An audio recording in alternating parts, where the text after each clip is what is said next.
Man, 2024 seems like a couple weeks ago. It sure does. Because it was a couple weeks ago.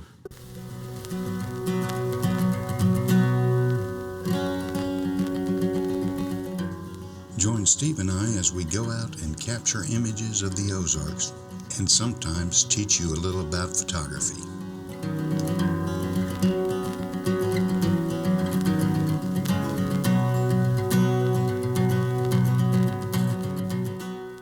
Hi, I'm Steve. This Mike. is Mike. Yeah, Mentor Mike here. And we are here for at least my best photos of 2024. Don't forget to subscribe to the channel. Mike got this channel going.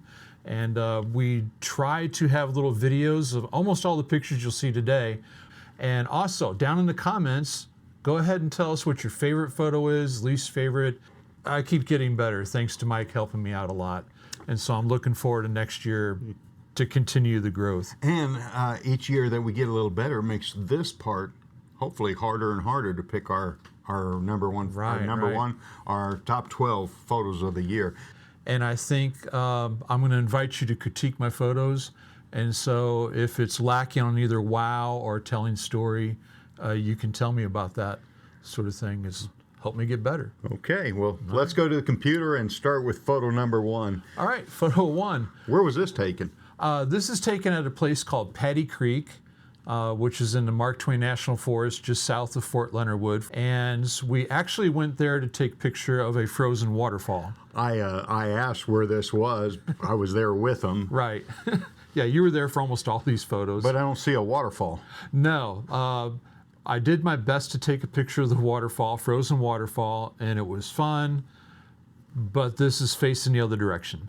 And we got there and we had a mist going on, and this mist was just, it was so cool. Mm-hmm. And so put the tripod, set up the camera, pointed it downstream, so to speak. It's a ditch. But I like the colors of the moss on the right-hand side. I like the fog down in the valley. And again, you helped me with this. And one of the things that we did enter this photo into a contest in Rolla, and it got one of those honorable mention things. And so I was really... if I had a critique, Steve, and this is being real nitpicky, the little bush on the right-hand side, the bright yellow one, kind of leads out of the composition. I like your post-processing. I like the greens and the yellows in it. And you have a nice leading line with the little ditch there. Hey, I just want to say fantastic. I like this. Thank you. I'd had to travel very far to get this photo. It was actually outside my window. I was pulling up some shrubs, and I saw this guy clinging to his former home. It's all gone now. I feel bad about that. Grabbed my camera and got onto the ground. You have to sometimes to get the picture you want. It was hard to focus on this guy's eyes. I'm not sure I got him exact, but it was a fun one to do. And this is another one that we entered the contest because I think, so it's early in the year. It did well, too, in the contest. I like your depth of field. Your focus is right. To me, the eyes are real sharp in this. I like the diagonal branch that this frog happened to be holding on to. If anything, and this is, again, being real nitpicky, I would have cropped the leaf out at the bottom left hand. It may be a little magenta, but overall, I really, really like this. So did the judges at the contest. So, wow, this has a wow factor. The little light area over here, at first that would bother me, but it doesn't. It kind of adds to the whole picture thing. What's going on here, Steve? It was spring, and every spring, I suppose every spring, goldfinch birds, they come through Waynesville. I imagine I don't know where they start in the south, but they head north, and it's really noisy outside. And so if you can catch them, it's a lot of fun. I had a bush on my driveway. So this is photo number 2 that is literally in my yard. And so I grabbed up the R2D2 lens. I forget. It's a 300 lens. 2.8. It's an old one I had. I let Steve use it, and it is a heavy lens. So it was a little bit drizzly. I sat on a little concrete wall I have, and as long as my muscles could hold up the lens, I pointed it at the bush and waited for birds to come by.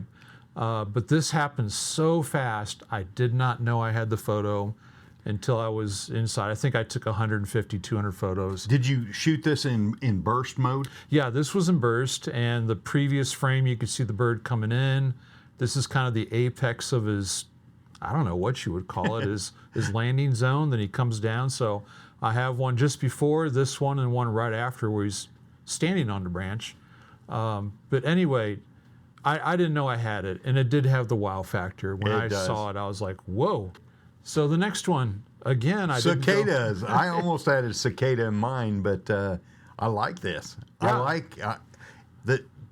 If a bug has personality, you captured bug personality in this one. And again, I didn't go far. This one was on my garage door, and I knew the cicadas. They only come around every 7, 13. Something like that. We had 2 broods coming out at once, and they usually don't. And so there were cicadas everywhere. It was a crunchy time in the spring. It was. I liked the close-up. That's just not something you see all that often in normal photography. In the close-up, the eye on the left-hand side is sharp. The eye on the right hand is slightly out of focus. The only way to get this would be to do focus stacking. I don't know, was this cicada, was it stationary the whole Yes. time? So you could probably, were you hand holding? Yes. Okay. You almost need a tripod and a stationary subject to do focus stacking. Yeah. I like it though. Yeah, it was fun, and it's something that doesn't happen all the time, so got him. Whoa! Yeah. I was with him on this one, and his picture blew mine out of the water. It was windy, and his timing was great. These flowers, what are these called? Morning stars? Blazing Star. Blazing stars. These blazing star flowers, they were moving in the wind. Steve's timing was awesome. I don't have a critique for this one. I think this is a fantastic image. Maybe and this is personal taste, maybe leans a little green, but the purple looks like the purple I've seen out there. Yeah, this photo. I'm sorry. No, this photo would not exist without Mike's help. We were both out there. We had our little lights with us, and we knew we wanted a soft glow on things, but they were bobbing around so much. So anyway, take pictures of the Milky Way usually takes, at least on my camera, 15 to 18 seconds. We had it set up. Mike just kind of waved the lights across the blazing star. This image was tough to edit. It comes in different layers with the blazing star up front, the tree in the middle, of course, the trees in the background, the silhouette, and then there's the Milky Way in the back. And Steve really pulled it off here. He's giving me too much credit. He pulled off a nice image here. This one, Milky Way again, of course, and this is again now at the Piney River. We knew in the spring that this shot would exist. How do we know that? Well, we have this. Because we're geniuses. Yeah, I'm like Sir Isaac Newton with my abacus and whatever. Yeah. Now, well, we have an app on our phone called Photo Pills, and I think we were out one day. I don't know. I what think we were doing the Dogwoods. dogwoods, and dogwoods weren't very good this year. Right. So we went down here, got out the app, and we noticed around August 4th, 5th, the Milky Way would line up dead center with this road at it was like 10 o'clock at night. Wasn't too late. And so we decided, all right, if the weather's nice, we're going to be right there. The weather was not nice when we started, but then it cleared off. It gave us this photo. That's why I like this photo, is because it was a plan, something we had known about for months, and it worked. It did. And you pulled it off good. If I had one critique, it might be that it may be a little contrasty. I'd want the dark shadows, and this is personal taste. I might want the dark shadows open a little more, but this one, we went to go take pictures of a natural bridge. We got some pictures, at least I did, of the natural bridge, and on our way hiking out, saw this fern. And some reason there's this Ansel Adams image that's burned in my head of a fern. Here was a fern with a darkish background.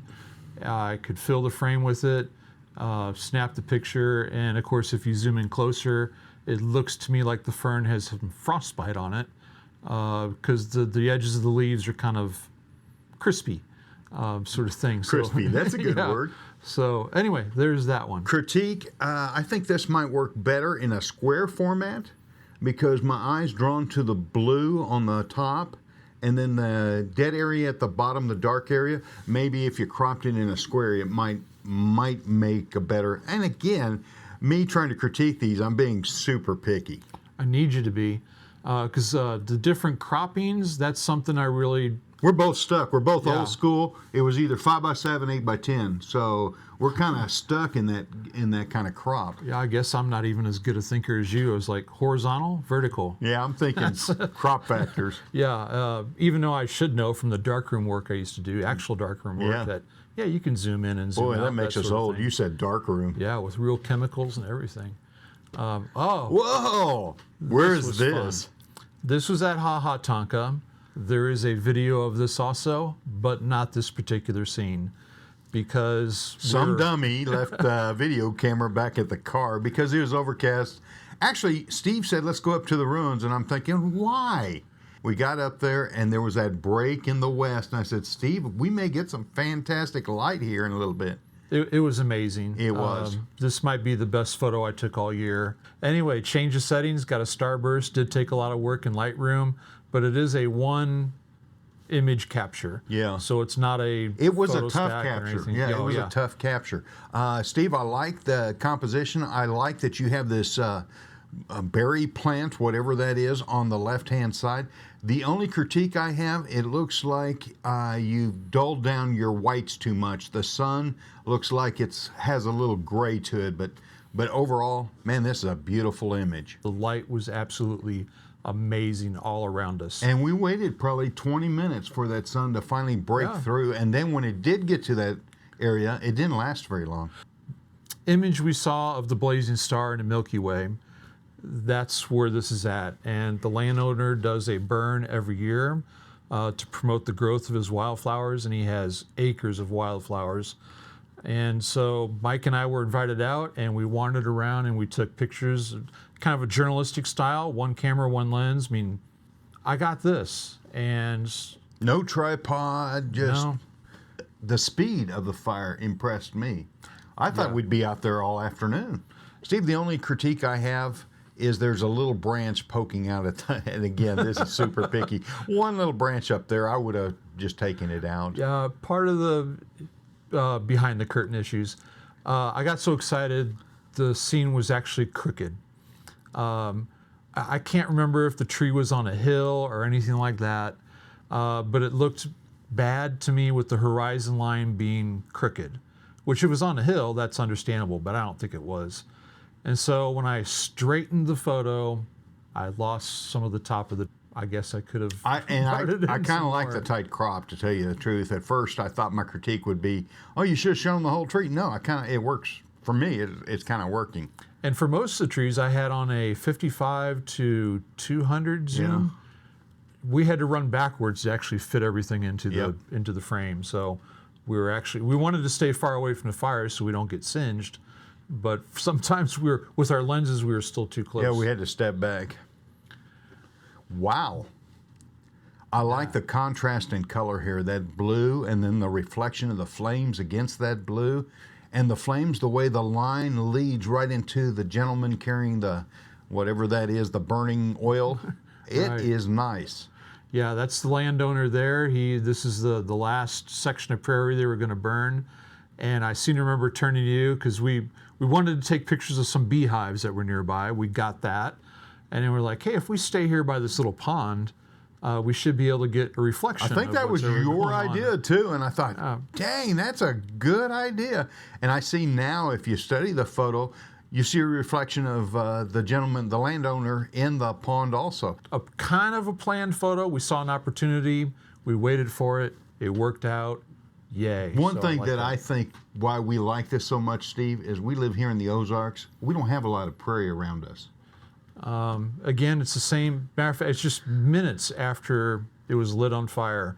One of the things that happened were they called them vortexes. Yeah. I call them little dirt devils, tornadoes. Yeah. And they would start to spin. And for a while, I think there were 3 within view of this one. And then we had a big one, and all the black you see is just ash from the grass And going up. these little tornadoes, they don't last very long. You got to be quick. No, and The first few, you and I both missed. yeah, especially the ones that are flame. Yeah. you see them, you raise the camera to And your it's gone. face. Yeah, it's gone. So, but these guys here last a little bit longer. But yeah, there we go. Nice capture. Nice. I like it. Thank you, sir. And then Wow. last one for This me. is the one I really, really like. In fact, again, I think it's better than the one I got. You can almost smell the smoke in this. To me, what would make it a better picture is if I had more patience and I would have waited for someone to walk across the horizon line, lending scale, and if they were carrying a shovel or something, that'd been even better. But Yeah, it's a good the mood shovel photo, over yeah. their shoulder or something like that. Now, up in the right-hand corner in your sky, is that a dust spot? Yeah, that's why I brought my camera here today so we could clean it. But yeah, at the end of the day, there was ash, dust all over of my our lenses. It was a tough environment, but great capture. I love the feeling of this. I don't think, I was going to say maybe a black and white, but no, I like the orange of those smoke clouds in there and the contrasting blue there. Well, thank you. Dang, you did good, man. Is that the last one? Yeah, and so please don't forget, subscribe down below. We have most of these pictures were also on video that we shot the video while we were out, and some of it's going to be technical, some of it's going to be fun. Leave some comments. Which one was your favorite? Which one was your least favorite? What kind of critiques do you have? Steve, you had a good year, man. You got some good images. Thanks, Mike. Appreciate it. Appreciate your Okay, help. next week we'll have mine, my top 12, and Steve can tear mine apart. Okay, thanks. Bye.